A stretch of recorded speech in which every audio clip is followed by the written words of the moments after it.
श्रीमद् भागवतम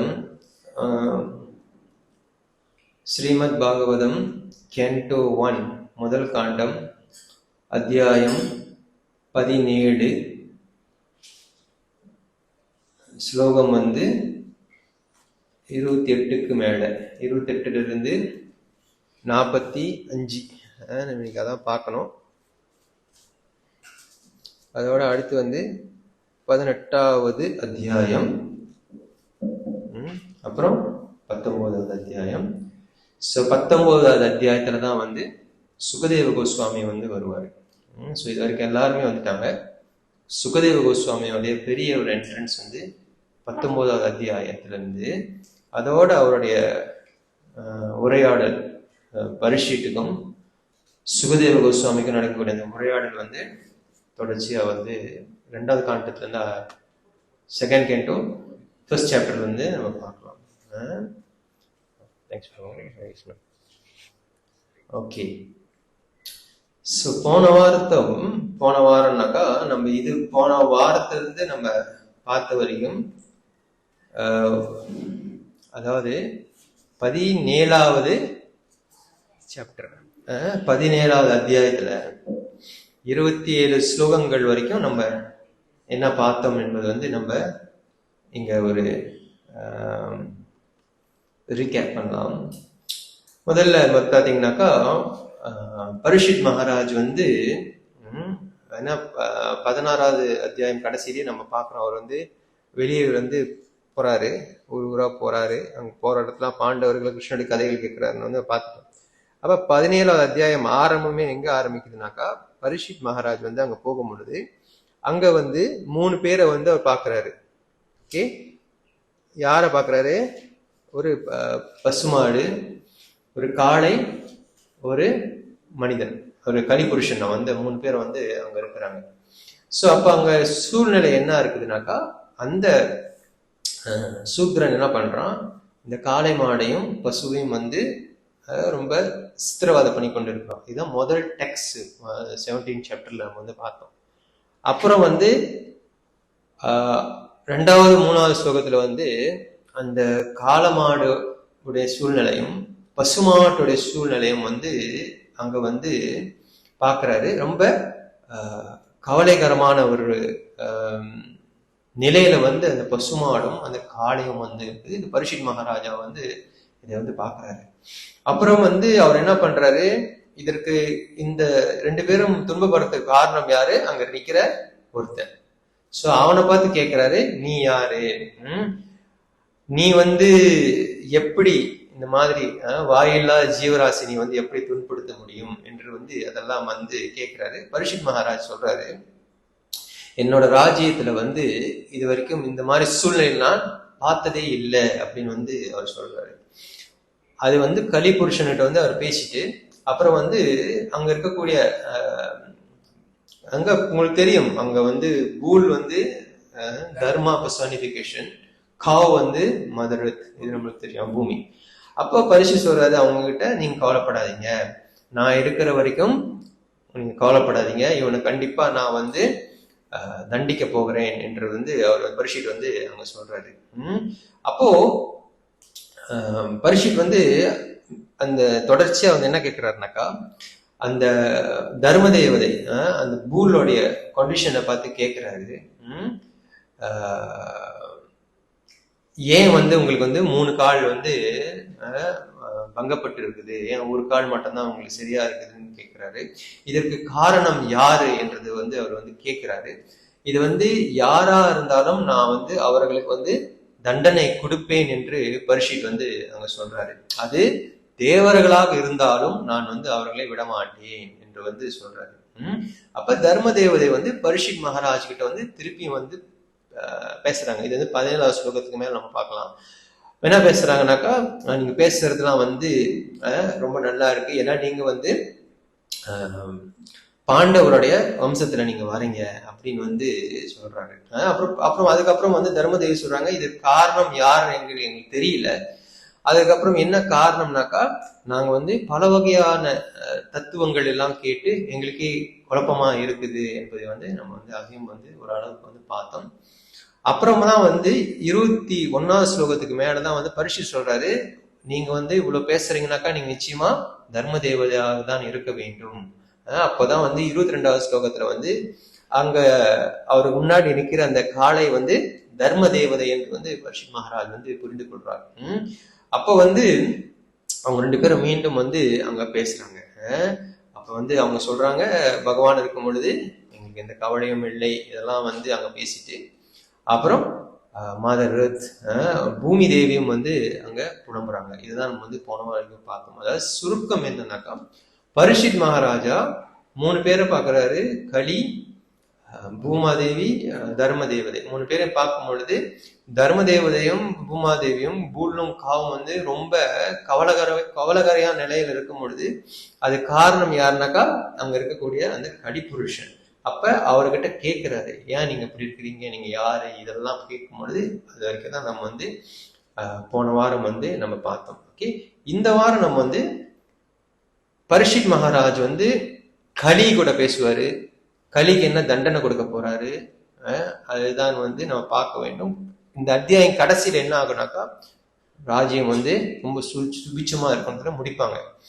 அடுத்த அத்தியாயம் ஆரம்பம் வந்து எங்க இருந்து எப்படி ஆரம்பிக்குனாக்கா, கொஞ்சம் டெக்ஸ்ட் எல்லாம் போன உடனே அப்புறம் போன உடனே கேட்டார் என்கிட்ட, அந்த பிராமண பையன் வந்து ஸ்ருங்கி சமிக்க ரிஷி மகன் பரிஷி மகன் கழுத்துல பாம்பு போட்டுருவாரு, சூழ்நிலை அதெல்லாம் ப்ரொப்போர்ட்ல வந்து விளக்குவாரு. அது நம்ம அடுத்த தேதிக்கு மேல ஃபுல்லாவே பார்க்கலாம். ரொம்ப ரொம்ப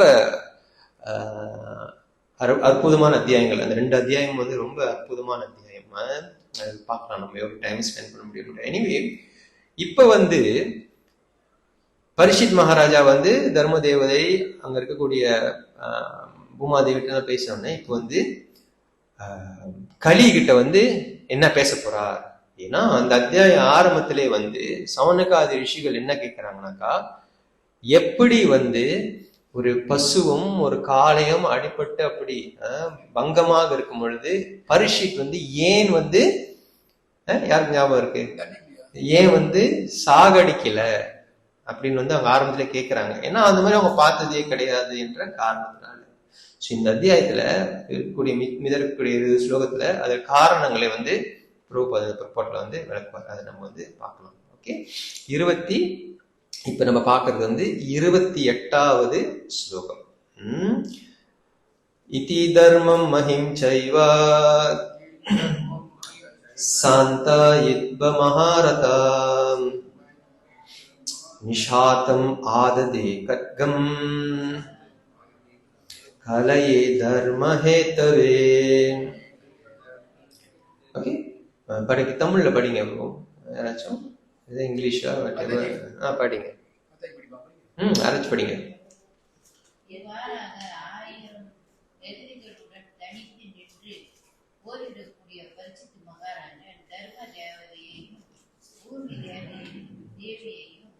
சமாதானப்படுத்தினார். பிறகு எல்லா அதர்மங்களுக்கும் காரணமான 28 சரிதான் சரிதான் திடீர்னு சமாதானப்படுத்தினார். பிறகு எல்லா அதர்மங்களும் காரணமான கலிபுருஷரை கொன்றுவிட தமது உடையவரை எடுத்தார். ஓகே, இப்போ பரிஷித் மகாராஜ் இப்ப என்ன பண்றாரு, அந்த கலிபுருஷனை பார்த்து சந்திச்சு உடனே இந்த காளை மாடு பசு எல்லாம் பார்த்த உடனே பரிஷித் மகாராஜா ரொம்ப கோபப்படுறாரு. கோபப்பட்டு என்ன பண்றாரு, அந்த கலிபுருஷனை சொல்றாரு, இங்க பார்க்கலாம். He took up its sharp sword, அதாவது வந்து அவருடைய கூர்மையான கத்தி எடுத்து அவனை சாகடிக்கிறதுக்கு அவரு தயாராக ஆகிறாரு. ஓகே, இப்ப ரிஷிகளுடைய கேள்வி என்னன்னாக்கா, ஏன் வந்து அவரு சாகடிக்கல? ஆனா இந்த ஸ்லோகம் வந்து என்ன சொல்லுது, சாகடிக்கிறதுக்கு ரெடியா ஆகிறாரு. அதுதான் வந்து இந்த ஸ்லோகம் வந்து சொல்லுது. ப்ரோப்போர்ட்ல வந்து ஒரு அழகான கருத்தை சொல்றாரு, பார்க்கலாம். Administrators cannot prevent corrupt activities by allowing wine shop. They must at once close all shops intoxicating drugs, wine, force punishment, even by death for those who indulge in it. அப்புறம் சொல்றாரு, நிர்வாகத்தில் இருக்கிறவங்க இந்த மாதிரி வைன் கடை அப்புறம் வந்து போதை கடைகள் இந்த மாதிரி எல்லாம் வந்து விட்டு வைக்க கூடாது, அவர்களுடைய சக்தியை பாய்ச்சி அதெல்லாம் வந்து காலி பண்ண வேண்டும் என்று பிரபுபாத் வந்து இந்த ரிப்போர்ட்ல வந்து சொல்றாரு. அப்போ இங்க விஷ்ணு சங்கர் டாகூர் சொல்றாரு, அந்த பரிஷித் மகாராஜா கலியை சாகடிக்க அந்த கத்தியை எடுத்த உடனே அவர் வந்து என்ன சொல்றாருனாக்கா, இந்த சத்திரியோட தர்மம் என்னன்னாக்கா, ஏன்னா நம்ம ஆரம்பத்துல என்ன பார்த்தோம்னாக்கா, களி வந்து சத்திரிய வேஷத்தை போட்டுட்டு வந்திருக்கிறான்னு நம்ம பார்த்துட்டோம். போன வாரம் நம்ம பார்த்தோம், ஞாபகம் இருந்தா உங்களுக்கு நீங்க பார்க்கலாம், அந்த ரிப்போர்ட்ல வழங்கியிருப்பாரு, டிரான்ஸ்லேஷன் இருக்கும். அப்போ பரிஷித் மகாராஜ் என்ன பண்றாரு, இவன் வந்து ஒரு சத்திரியன், நானும் வந்து ஒரு சத்திரியன்.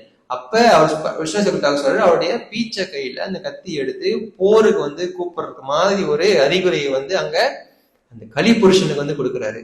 உண்மையிலே சத்திரியன் என்ன பண்ணிருப்பான், சண்டை போடுறதுக்கு வந்திருப்பான். அதுதான் வந்து இங்க சொல்றாரு. அப்ப பரிஷித் நினைக்கிறாராம், ஆச்சாரியர் சொல்றாரு, இவன் மட்டும் என் கூட சண்டை போட வந்தா உடனடியாகவே நான் அவனை சாகடிச்சிருவேன், விட்டு வைக்கவே மாட்டேன் என்று வந்து பரிஷித் மகாராஜா வந்து மனசிலே என்றார் என்பதை வந்து ஆச்சாரியர் வந்து அங்க சொல்றாரு. அப்போ பரிஷித் மகாராஜா இப்ப என்ன எதிர்பார்க்கிறாரு, சண்டை போடுவான்னு எதிர்பார்க்கிறாரு. ஓகே, ஏன்னா அவன் வந்து சத்திரிய வேஷத்துல இருக்கிறான். ஆனா அவன் பாருங்க எவ்வளவு அழகா வந்து கேம் விளையாடுறான், நீங்க பார்க்கலாம். அடுத்து 29வது ஸ்லோகம். தம் ஜிகாம்சும் அபிப்ரேத்யா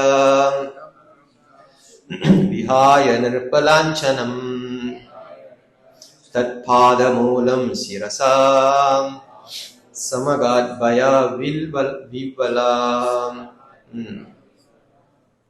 அரசர் தன்னை கொல்லப் போகிறார் என்பதை புரிந்து கொண்ட கலிபுருஷன் உடனே அரச உடையை களைந்து அச்சத்துடன் சிரம் தாழ்த்தி அவரிடம் முழுமையாக சரணடைந்தான்.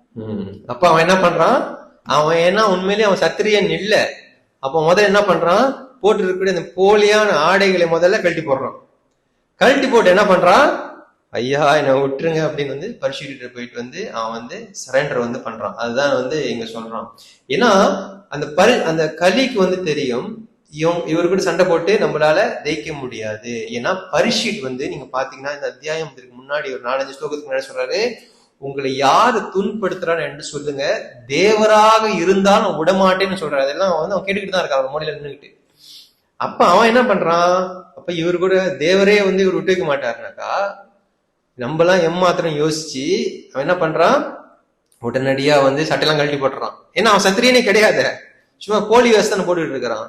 அவன் சத்தியெல்லாம் கழட்டி போட்டு என்ன பண்றான், பரிசுகிட்டு போய் சரண்டர் வந்து பண்றான். ரொம்ப அந்த ப்ரிப்போர்ட்ல விளக்குறாரு, ரொம்ப அழகான ஒரு கருத்து சொல்றாரு. In the age of Kali, there are so many pretenders dressed and pose like administrators of executive heads, but their real identity disclosed when they are challenged by real Kshatriya. இப்போ சொல்றாரு, இப்போ காலத்துல நிறைய பேரு பெரிய தலைவர்களை போலையும் பெரிய நிர்வாகிகள் போலையும் வந்து வேஷம் போட்டுக்கிட்டு இருக்கிறாங்க, எப்படி கலி புருஷனை போல அப்படின்னு வந்து பிரபா சொல்றாரு. அவர்களுடைய ராஜ்யம் எப்போ வரைக்கும் இருக்கும், பரிஷித் மகாராஜா போல உண்மையான சத்திரியன் வந்து அவர் கூட வந்து சேலஞ்ச், அவங்க கூட வந்து சேலஞ்ச்னாக்கா வந்து போட்டிடுற வரைக்கும் வந்து அவங்க அப்படிதான் இருக்காங்க. Therefore, when the artificially dressed personality of Kali saw that fight, Maharaj Parishit was beyond his ability, he bowed down. அப்ப என்ன இந்த கலி என்ன நினைக்கிறா, நான் இவரு கூட சண்டை போடுறது ரொம்ப அசாதாரணமான காரியம். அப்போ நீங்க என்ன அங்க புரிஞ்சுக்கணும், கலி வந்து சக்தியா இருக்கிறான், இருக்காரா இல்லையா? யாருக்கிட்ட சக்தியா இருக்கான், 2 பேர்கிட்ட சக்தியா இருக்கான். யாரு, கவ் அண்ட் புல். அவனுடைய வேகம் விவேகத்தெல்லாம் வந்து அதுங்கிட்ட காமிக்கிறான். அதுங்க வந்து அதாவது அந்த மிருகங்கள் வந்து தர்ம தேவதையும் பூமா தேவியா இருந்தாலும் அங்க வந்து காளை மாடு பசு மாடும் வந்து இவனுடைய தாக்கத்தை தாங்கக்கூடிய ஜீவராசி அவர்கள் கிடையாது. அப்ப அவன் என்ன பண்றான், அவனுடைய போலியான சக்தியை போலியான நபர்கள்கிட்ட வந்து வெளிப்படுத்துறான். இதுதான் கலியுக மக்களுடைய நிலைமை. அப்ப வந்து அவனுக்கு வந்து கடவுள் நம்பிக்கையே இருக்காது, ஆனா பெரிசா ஒரு வேஷம் போடுவானுங்க. இந்த மாதிரி நீங்க அது நம்ம பாயிண்ட் வந்து அதுதான். அப்ப அவன் என்ன பண்றான், ஒரு சத்திரிய வேஷத்தை போட்டுக்கிட்டு அவன் என்ன பண்றான், இதை வந்து துன்புறுத்துறான். ஆனா உண்மையான சத்திரியன் வந்த உடனே என்ன பண்றான்? அப்பா நான் சத்திரியன் கிடையாது, என்னை விட்டுருங்கன்ட்டு பரீட்சித் கால் விடுறான். இதுதான் இப்ப இருக்கக்கூடிய அரசியல்வாதிகள் தலைவர் நிலைமைன்னு புறப்படல வந்து சொல்றாரு. ஓகே, இங்க ஆச்சாரியர் வந்து அது சொல்றாரு. என்ன களி என்ன நினைக்கிறான்னா, ஐயோ இவரு கூட சண்டை போடுறது என்னால வந்து முடியாது. சத்திரியர் வந்து சண்டைக்கு கூட்டா சரணடைய கூடாது, சண்டை போட்டுதான் ஆகணும். இதையும் நம்ம வந்து பாக்குறோம். அப்போ அவன் வந்து உடனடியாக அந்த சட்டையெல்லாம் கழட்டி கீழே போட்டு பரீட்சித் கிட்ட வந்து சரணடைஞ்ச உடனே அடுத்து என்ன நடக்குது என்பதை வந்து நம்ம பார்க்கலாம். 30வது ஸ்லோகம் டிரான்ஸ்லேஷன் படிச்சிருங்க. சரணாகதியை ஏற்கும் தகுதி படைத்தவரும் சரித்திரத்தில் புகழ்ந்து பாடத் தகுந்தவருமான பரிசுத்த மகாராஜன் இழிவடைந்தவனும் சரணடைந்தவருமான கலியை கொல்லவில்லை. மாறாக மாணவர்களிடம் அவர் அன்பு கொண்டவர் என்பதால் இரக்கத்துடன் புன்னகை செய்தார். பிற்பாட்டில் வந்து முதல்ல என்ன நினைக்கிறேன், even not Sathriya does not kill வந்து ஒரு லைன் இருக்கும் பாருங்க. சாதாரண சத்திரியரும் கூட சரணடைந்தவனை கொல்ல மாட்டார். எனவே இயற்கையாகவே ஏழைகளிடம் இரக்கமும் அன்பும் கொண்டவரான பரிசுத்த மகாராஜனை பற்றி சொல்ல தேவையில்லை. ஓகே, அப்போ ஏன் வந்து பரீட்சித் வந்து கலியை சாகடிக்கல? பிரபு என்ன சொல்றாரு, யார் ஒருத்தன் சத்திரியன் சரணடைஞ்சிட்டானோ அவனை காக்கிறது தான் சத்திரிய தர்மம். அதனாலதான் இதையும் வந்து பலி புரிஞ்சுக்கிட்டான். அவன் புரிஞ்சுக்கிட்டு என்ன பண்றான், பரீட்சித் கிட்ட வந்து சரண்டர் பண்றான். பிரபு என்ன சொல்றாரு, சாதாரண சத்திரியனே அப்படின்னாக்கா தர்மவாதியான பரீட்சித் எப்படி கண்டிப்பா வந்து தர்மத்துக்கு புறமா ஒரு காலமும் வந்து அவர் வந்து செய்ய மாட்டாரு.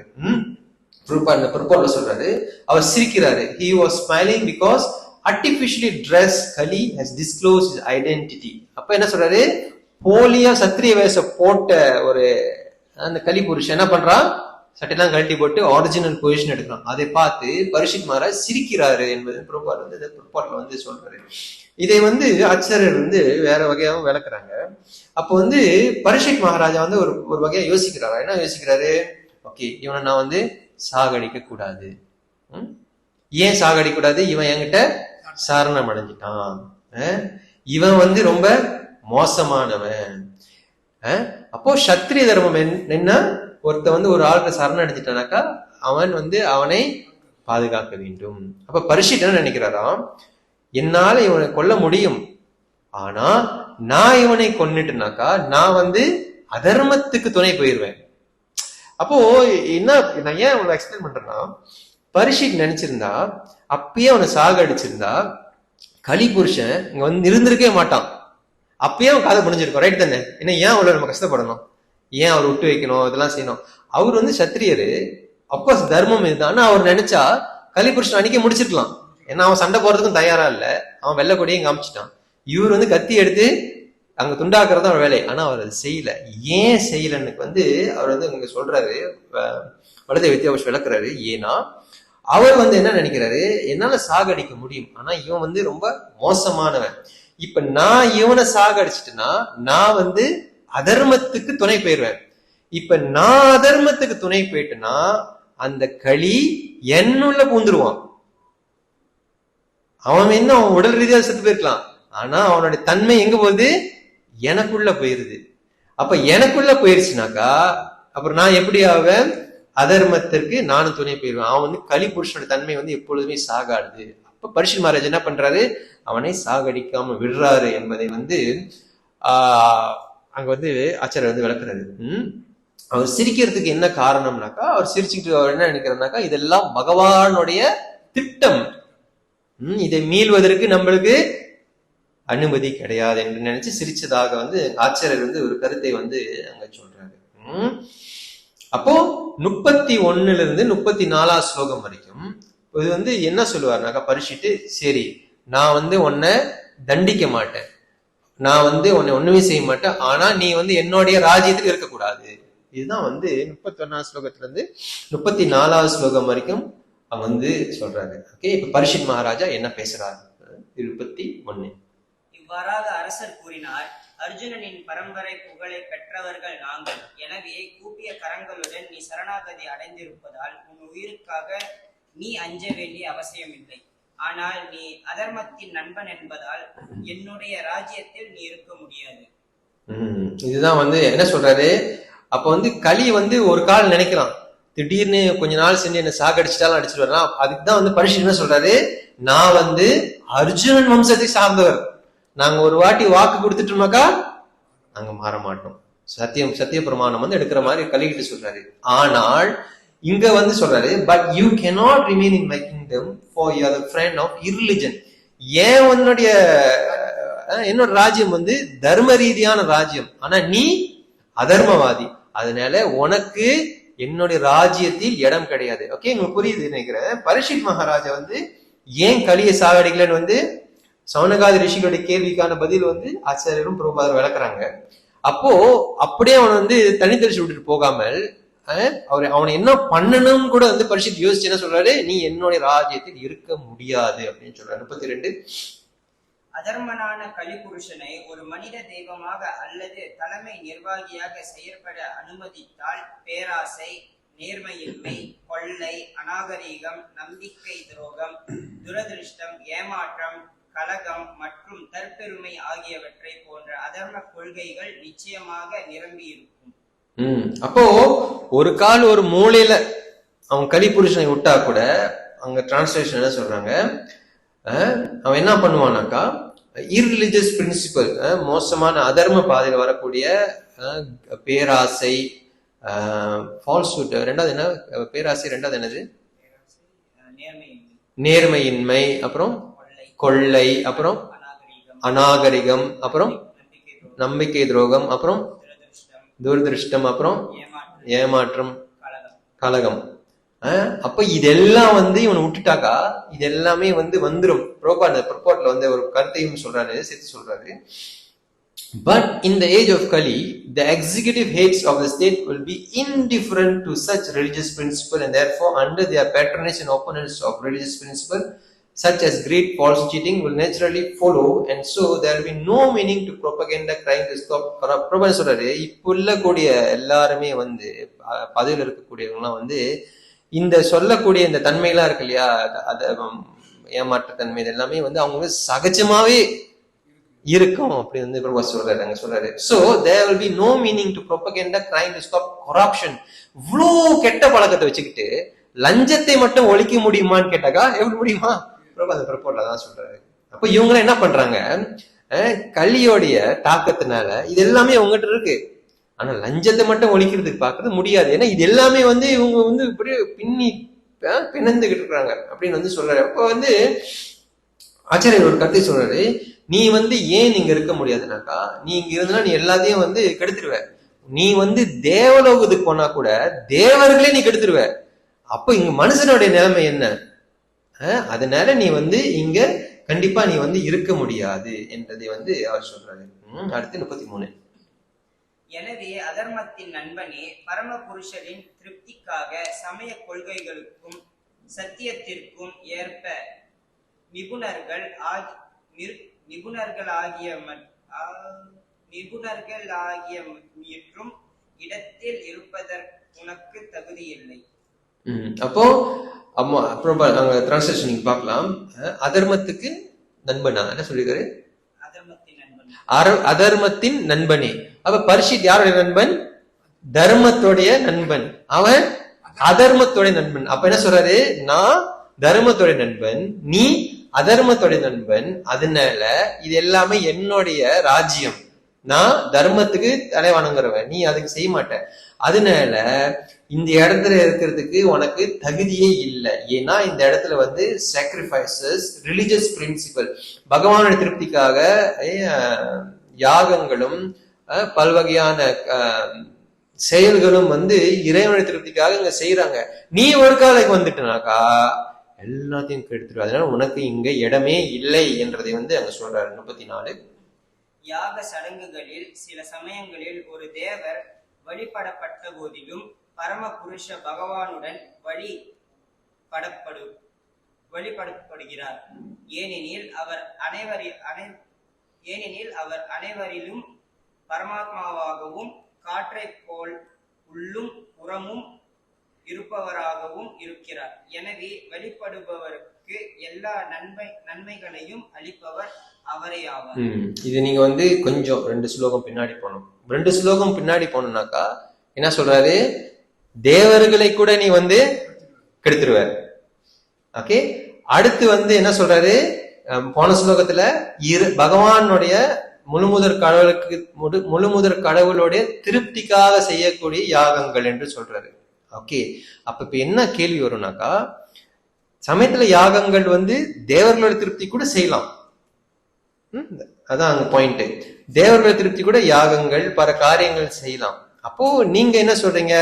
தேவர்களே நீ கெடுத்துருன்னு சொல்றீங்க, யாகமும் செய்யறாங்கன்னு சொல்றீங்க. இது எப்படி வந்து நம்ம வந்து புரிந்து கொள்வதுதான் வந்து இங்க வந்து விசாரம். அப்ப என்ன சொல்ல வர்றாருனாக்கா, ஆச்சாரியர் விளக்குறாரு, நீங்க வந்து ஒரு கால அந்த தேவதைக்கு யாகங்கள் என்ன வகையான புனஸ்காரங்கள் செய்தாலும் அது உண்மையிலே வந்து யாரை? பகவானை தான் வழிபாடு செய்கிறது. அதான் அங்க சொல்றாரு, in all sacrificial ceremony sometimes a demigod worship, the supreme lord is worship because he is the super soul. ஏன்னா எந்த தேவதை நீங்க வழிபாடு செஞ்சாலும் அவருடைய அந்தராமியாக இருக்கக்கூடிய பரமாத்மாவாக இருக்கக்கூடிய பகவான் தான் அதை அனுபவிப்பாளர் என்று வந்து இங்க வந்து உறுதிப்படுத்தி வந்து அந்த கருத்தை வந்து அவங்க சொல்றாங்க.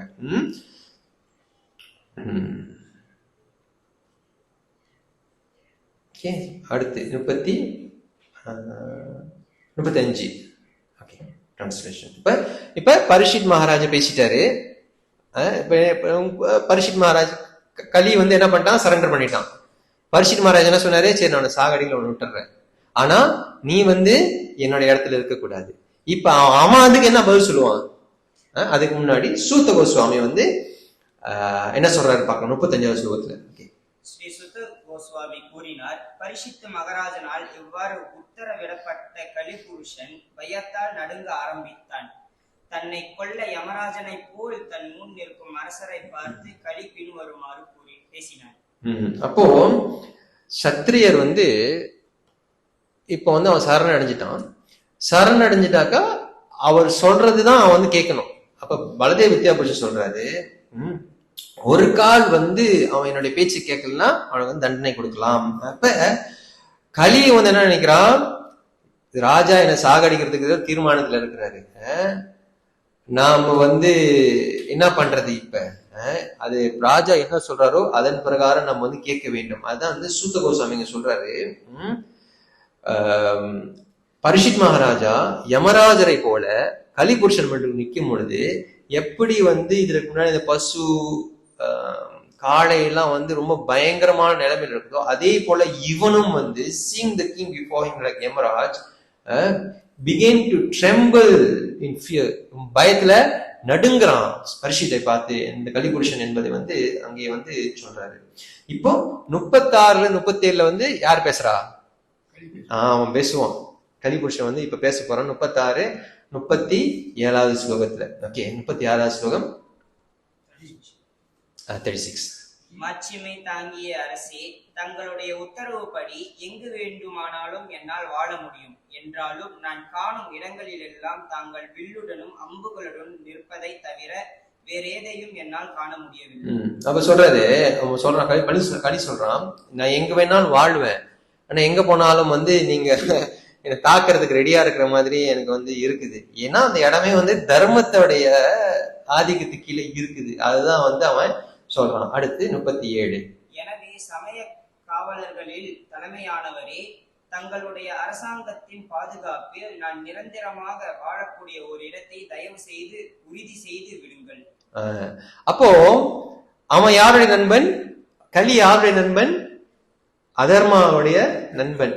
பரீட்சித் வந்து தர்ம ராஜ்யத்தை வந்து பண்றாரு. அப்ப அவன் என்ன சொல்றான்? உங்க ராஜ்யத்துல சாமானியமா வாழ முடியாது, எனக்கு அங்க இடமே எனக்கு இல்ல. ரைட் தானே? இப்ப இங்க எல்லாரும் வந்து தர்மத்தோட இருக்கிறாங்க அந்த பரீட்சித் ராஜ்யத்துல. இவன் ஒரு அதர்மவாதிக்கு அங்க இடமே அங்க வந்து கிடையாது. அதுதான் வந்து அவன் சொல்றான். அப்போ அவன் என்ன சொல்றான்? உங்களுடைய பாதுகாப்பு கீழே, உங்களுடைய அரசாங்கத்துடைய பாதுகாப்பு கீழே எனக்கு ஒரு இடத்தை கொடுங்கள் என்று வந்து களி வந்து பரிசீலிட வந்து கேட்கிறான். அப்ப பரிசீலத்துக்கு எனக்கு எத்தனை இடம் கொடுப்பாரு? 5 இடம் கொடுப்பாரு. 4 வந்து ஃபார் ரெகுலேட்டரி பிரின்சிபல்ஸ், 5வது வந்து கோல்டு. இந்த 5 இடத்த வந்து பரிசீட்டு வந்து கொடுப்பாரு. அதுதான் வந்து வரக்கூடிய ஸ்லோகங்களுடைய சமரி வந்து அதுதான். ஓகே, அப்போ இங்க என்ன ஆகுது? களி வந்து பரிசீட்டு சரண்டர் பண்ணிட்டான். பரிசீட்டு என்ன பண்றாரு? ஓகே நான் விடுறேன், ஆனா நீ என் இடத்த என் ஊர்லயே இருக்கக்கூடாது. அப்ப அவன் களி சொல்றான், இப்ப இங்க இருக்க கூடாது, நான் எங்க போறது? எனக்குன்னு ஒரு இடத்த வந்து நீங்க வந்து எனக்கு ஏதாச்சும் ஒரு மூலையில குடிச்சியோ ஏதாச்சும் கொடுத்துருங்க. ஆனா இவனுக்கு வந்து குடிசை கொடுத்தாலும் ஏற்கனவே என்ன சொல்றாரு? தேவர்களோட நீ கெடுத்துருவ, மனிதர்களை பத்தி நம்ம என்ன பேசுவது? அப்ப பரிசு ரொம்ப கூர்மையா யோசிக்கிறாரு. அது வந்து 38ல இருந்து 40வது ஸ்லோகம் வரைக்கும் அந்த 5 இடத்தை பத்தி வந்து நம்ம வந்து பார்க்கலாம். பிரபுபாட் வந்து இந்த ஸ்லோகத்துல வந்து பர்பாட் சொல்றாரு, களி வந்து பரிஷித் மகாராஜை வந்து ரொம்ப அட்ரஸ் சீஃப் அமாங்ஸ் தி ப்ரொடெக்டர்ஸ், அவரை வந்து பாதுகாப்பாளர்களுக்கு வந்து தலைவனாக வந்து சொல்றாரு. So surrendered soul may be given all protection even though he may be an enemy. அப்ப வந்து சரணடைஞ்ச வந்து எதிரியா இருந்தா கூட அவனுக்கு வந்து அடைக்காலம் கொடுக்க வேண்டும். That is the principle of religion. அப்போ the Lord protects the surrendered soul from all sin and all resultant. அப்படியே பகவானும் வந்து இதுதான் செய்யறாரு என்று பிரபுபாட் வந்து இந்த ரிப்போர்ட்ல வந்து எழுதுறாரு. இப்போ களி வந்து இடம் கேட்கிறான், இவர் சொல்றாரு என் இடத்துல இருக்காதுன்னு சொல்றாரு. இப்ப அவனுக்கு என்ன பண்ண போறாங்க? உடனடியா வந்து டெமோக்ரஸி என்ற பேர்ல எல்லாத்தையும் கூப்பிட்டு உட்கார வச்சு அவர் ராஜ விசாரம் பண்ணல. ஏன்னா பரிஷித் மகாராஜா வந்து சாஸ்திர கல்வியில வந்து ரொம்ப கூர்மையான ஞானத்தை உடைய பரிஷித் மகாராஜா. அவர் என்ன மாதிரியான தீர்வை வந்து இந்த பிரச்சனையில கொடுக்க போறாரு அப்படின்னு வந்து பார்க்கலாம். ஏன்னா அவர் கொடுக்கிற தீர்வுல வந்து அவர் வந்து அதர்மத்துக்கு துணை போகக்கூடாது, அவனை சாகடிக்க முடியாது, அவனை வந்து பாதுகாக்காமல் கழட்டி விட முடியாது. அது வந்து ராஜாவுடைய தர்மம் கிடையாது. அதே சமயத்துல அவன் வந்து சுதந்திரமாவும் நாட்டுல விட முடியாது, அவன் எல்லாத்தையும் எடுத்து போடுவான். இப்ப அவர் என்ன பண்ண போறார்? அதுதான் வந்து பரிஷித் பேச போறார். 38ல இருந்து 40வது ஸ்லோகம். அது சூத்த கோஸ்வாமி சொல்ல போறாரு. 38வது ஸ்லோகம். சூத்த கோஸ்வாமி கூறினார், களி புருஷனால் இவ்வாறு வேண்டிக் கொள்ளப்பட்ட பரிஷித் மகாராஜன் சூது, குடி, விபச்சாரம் மற்றும் மிருகவதை ஆகியவை நடைபெறும் இடங்களில் வாழ அவனுக்கு அனுமதி அளித்தார். ஓகே, இதுதான் வந்து அந்த 4 என்னது நம்ம என்ன ஃபாலோ பண்றோம்? 4 கோட்பாடுகள் கடைபிடிக்கிறோம். என்ன பண்ணக்கூடாது? சூதாடக்கூடாது, மது அருந்தக்கூடாது, தவறான பெண்களோட உறவு நம்ம வச்சுக்க கூடாது, ஒன்னு வந்து மாமிசம் உண்ணக்கூடாது. ஏன்னா இந்த 4க்கும் 4 தன்மைகள் இருக்கு. நம்ம போன நான் வந்து சொன்னேன், நீங்க ரொம்ப சூதாடுறது ஈடுபட்டீங்கன்னாக்கா உங்ககிட்ட வந்து ட்ரூத்ஃபுல்னஸ், அதாவது வந்து உண்மை நேர்மை கிடையாம போயிடும். சூதாடுறது யாராச்சும் நேர்மையா பண்ணுவானா பிரபு? பண்ணன்னு தான் மகாபாரத நேர்மையா யுதிஷ்டிரன் கதை வந்து நம்மளுக்கு தெரியும். சகுனி என்ன பண்றான்? சூழ்ச்சி பண்றான். சூதாட்டம்னாலே வந்து உண்மைக்கு வந்து அங்க வேலை கிடையாது. 2வது நம்மளுடைய போதை வசதிக்கு நம்ம அடிமையாயிட்டோம்னாக்கா ஆஸ்டிரிட்டினாக்கா நம்மளுடைய இல்ல ஆஸ்டிரிட்டினாக்கா வந்து நம்மளுடைய தவம், நம்மளுடைய தவம், நம்மளுடைய புலன்கட்டுப்பாடு, இது எல்லாமே வந்து நாசமா போயிடும். இனிமே தண்ணி போட்டு நல்லா உட்காந்து கிளாஸ் கட்டாலே தூக்கம் வருது, ஏதாச்சும் போட்டு இருந்து உட்காந்து என்ன ஆகும்? முடியாது. சோ நீங்க வந்து முதல்ல சூதாட்டத்தில் ஈடுபட்டீங்கன்னா நேர்மை போயிடுச்சு, உண்மை போயிடுச்சு. போதை வசத்துல நீங்க வந்து ஈடுபட்டுட்டீங்கன்னாக்கா என்ன ஆகுது? நீங்க வந்து ஆஸ்டிரிட்டி, உங்களுடைய தவசக்தி, புலன்கட்டுப்பாடு எல்லாமே வந்து போயிடுச்சு. 3வது பெண்கள் கூட வந்து தவறான முறையில் ஆண்கள் பெண்கள் தகாத முறையில் உறவு வச்சுக்கிட்டாக்கா அங்க என்ன போகுதுன்னா கிளானினஸ், தூய்மை வந்து அங்க போயிருது. ஏன் தூய்மை போகுது? இந்த சாஸ்திரம் என்ன சொல்லுது? ஆணும் பெண்ணும் திருமணம் பண்ணிக்கிட்டு அவங்களுடைய உறவு வச்சுக்கலாம். அதற்கு வெளியில எந்த வகையான உறவுமே வந்து அதர்மத்தோடைய பாதை. அதனால அவன் அதர்மத்தோடைய பாதையில போகும் பொழுது அவன் என்ன ஆகுறான்? அவனுக்கு வந்து கிளீன்லினஸ், அந்த பியூரிட்டி வந்து அவனுக்கு வந்து போயிருது. 3வது. 4வது என்னது? இன்னொன்னு புலன் மிருகவதை, அதாவது வந்து மீட் ஈட்டிங் நம்ம செய்யும் பொழுது மனிதர்களுக்கு இருக்கக்கூடிய ஒரு குணம் கருணை. அந்த கருணை என்ற தன்மையும் வந்து போயிடும். அப்போ இந்த பில்டிங் நிக்குதுனாக்கா 4 காலில் ஒரு கால் உடஞ்சிருச்சுனாலும் இங்க நம்ம உட்கார முடியாது. அதே போல மனிதர்களுடைய வாழ்க்கையில் இந்த 4 காலம் வந்து சரியா இருக்கணும். இந்த 4 சட்டத்திட்டமும் வந்து ஹரே கிருஷ்ணாவுக்கு மட்டும் இல்லை, பொதுவா மக்கள் சந்தோஷமா வாழ்றதுக்கு இது 4 வந்து ஜெனரல் ரூல். ஏன்னா இங்க ஹரே கிருஷ்ண பக்தரை பத்தி அவர் இன்னும் பேசல அவர் அதை பத்திலாம். இந்த 4 இடத்துல வந்து கலிபுருஷன் இருக்க போறாரு வந்து அவங்க சொல்றாரு. அப்ப இங்கெல்லாம் யாரு இப்ப இருப்பா? எல்லா மக்களும் வந்து இதுல வந்து ஈடுபட போறாங்க. அப்போ இதுல இருந்து நம்ம வெளியாகணும்னாக்கா இது வந்து தர்மத்துடைய முதல் ரூல்ஸ் இதுதான். சூதாடுவது, போதை வஸ்துக்கள், பெண்களுடன் ஆண்களுடன் தகாத உறவு, மாமிசம் உண்பது, இது 4 தான் தர்மத்துடைய 4 கால். நம்ம இந்த 4 கால்ல ஒரு கால் செலக்ட் பண்ணிக்கணும்னா கூட நம்மளுடைய வாழ்க்கை ஆட்டம் கொடுத்துரும். அப்புறம் நம்ம என்ன பேசுவோம்?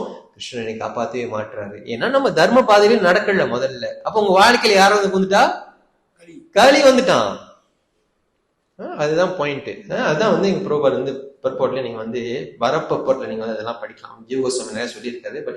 39வது ஸ்லோகம் சொல்லுங்க ப்ரோ. சொல்லுங்க. சரி சரி ரைட் சரி சரி ப்ரோ. சரிங்க ப்ரோ.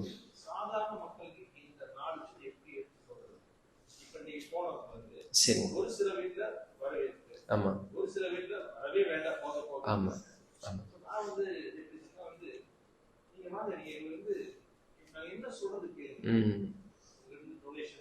வேண்டாம்.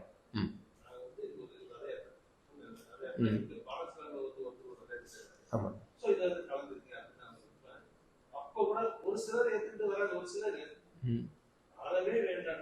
ஓகே. முதல்ல வந்து மக்கள் வந்து இப்ப எல்லாருமே வந்து நெக்டர் ஆஃப் டிவோஷன் நினைக்கிறேன் ப்ரோபா சொல்றாரு. மக்கள் எல்லாமே வந்து இப்போ அவித்யால இருக்கிறாங்க. அவித்யானா அறியாமையில வந்து இருக்கிறாங்க. அவங்க அவித்யானாக்கா வந்து மூளை இல்லை அப்படின்னா இல்லைன்னா நல்ல வேலை செய்யறாங்க, மேனேஜரா இருக்கிறாங்க, போலீஸ் ஆபீசரா இருக்கிறாங்க. அப்ப அவித்யானா என்னன்னாக்கா அவங்களுக்கு வந்து நான் இந்த உடல் கிடையாது, எனக்கு மேல பகவான் இருக்கிறாரு, அந்த பேசிக் ஃபண்டமெண்டல் நாலேஜ் வந்து அவங்களுக்கு இல்லை. அதுதான் அவித்யா அப்படின்னு வந்து நம்ம சொல்றோம். அப்ப அந்த அவித்யால இருக்கிறவங்களுடைய நிலை என்னன்னா பிரபு, உடல் சுகத்துக்காக தான் வாழ்வாங்க. அவங்க கிட்ட நம்ம போயிட்டு நீ வந்து சூதாடாத, நீ வந்து கோயிலுக்கு வா, வேஷ்டியை கட்டு, கவுச்சி சாப்பிடாதனாக்கா கத்திய தூக்கி நம்ம விரட்டி எடுக்க ஆரம்பிச்சிருவாங்க. ஏன்னா அவங்க இன்னும் பெரிய அவித்யால இருக்கிறாங்க. அப்ப நம்ம என்ன பண்ணணும்? எப்படி வந்து ஹரிதாஸ் தாக்கூரும் நித்யானந்த பிரபுவும் இந்த ஜகாய மாதாயும் அப்படிதான் இருந்தாங்க. ரைட் தானே பிரபு? பெரிய அவித்யால இருந்தாங்க. அவங்க போதை எல்லாமே செஞ்சுட்டு இருக்காங்க அவங்க எல்லாம். அப்ப சைதன்ய மகாபிரபுடைய கட்டளையின் கீழே நித்யானந்த பிரபுவும் ஹரிதாஸ் தாக்கூரும் அங்க போய் என்ன பண்றாங்க? கிருஷ்ணர் நாமத்தை போய் கொடுக்குறாங்க. அவங்க போய் வந்து ஒரு பிரச்சாரம் பண்ணல, கிளாஸ் கீழே அவங்க நாமத்தை சொல்றாங்க. அதுக்கும் அவங்களால ஏற்றுக்கொள்ள முடியல. உடனே வந்து 2 பேரும் தண்டிக்கிறாங்க. இதுதான் ஜெனரலி மக்களுடைய நிலை வந்து இதுதான்.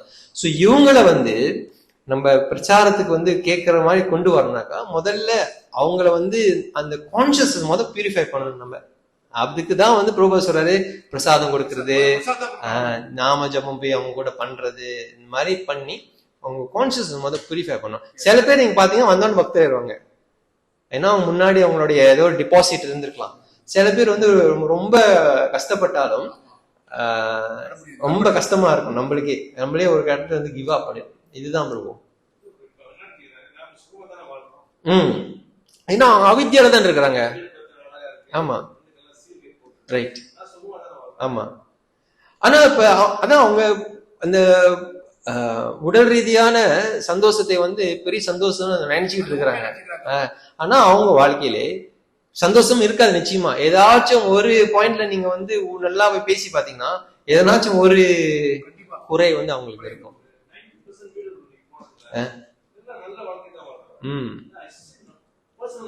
ஓகே. ஆமா. ஆ. ம். ம். ஜெனரலியா. ம்.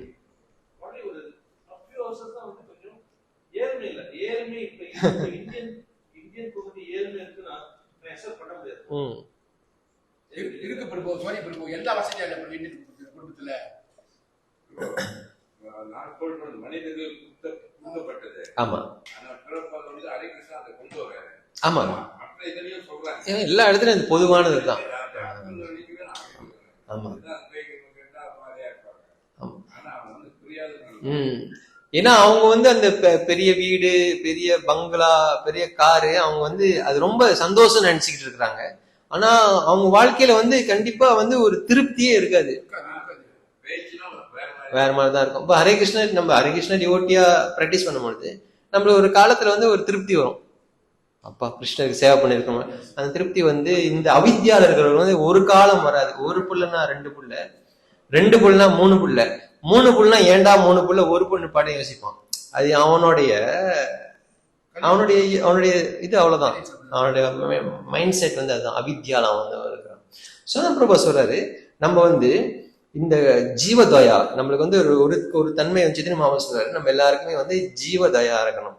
மற்ற ஜீவராசிகளை பார்த்து இறக்கப்படணும்னாக்க போய் சாப்பாடு கொடுக்கறது இல்லை, அது செகண்டரி. அவங்களுக்கு போய் கிருஷ்ணன் கதைகளை அவங்க இந்த பாதையில கூட்டு வரணும். அதை கூட்டிட்டு வரதுக்கு தான் பிரசாதம் கொடுக்கறது, சங்கீர்த்தனம் பண்றது, இதெல்லாம் வந்து நம்மளே ஒரு சீரமைக்கும் என்று பிரபுபாதர் தான் சொல்றாரு. சொல்லுங்க.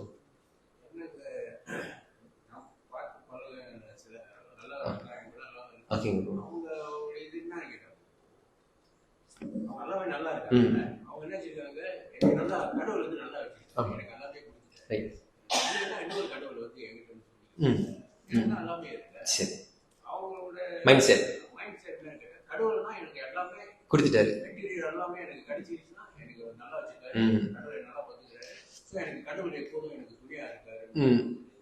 ஓகே, அது அந்த இதுல அப்ப நம்ம இது போய் சொல்லும் போது வேற எதுவும் சொல்லி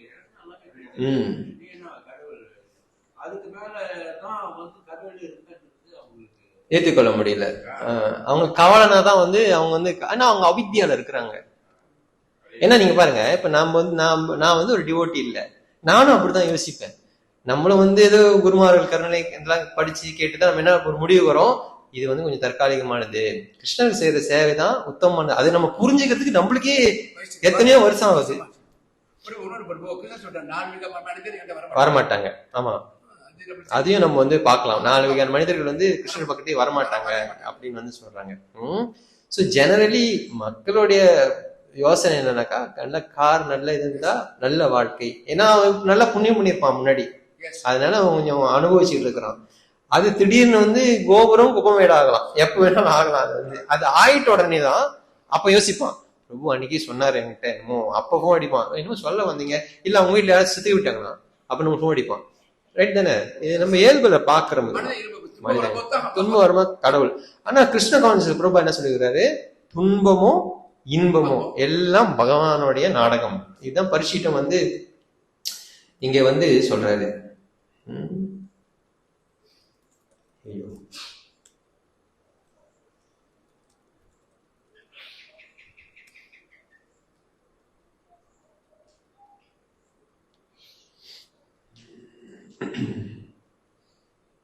கிருஷ்ணா கொஞ்ச நேரம் ஹாட்ஸ்பாட் பார்த்தாரு.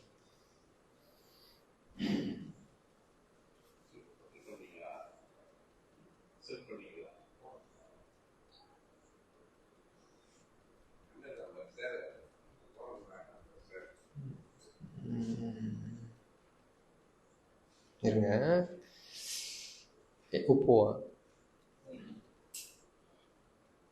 என்ன பாஸ்வேர்டு?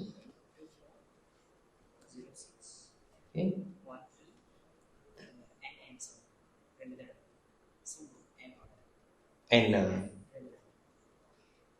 அதுதான்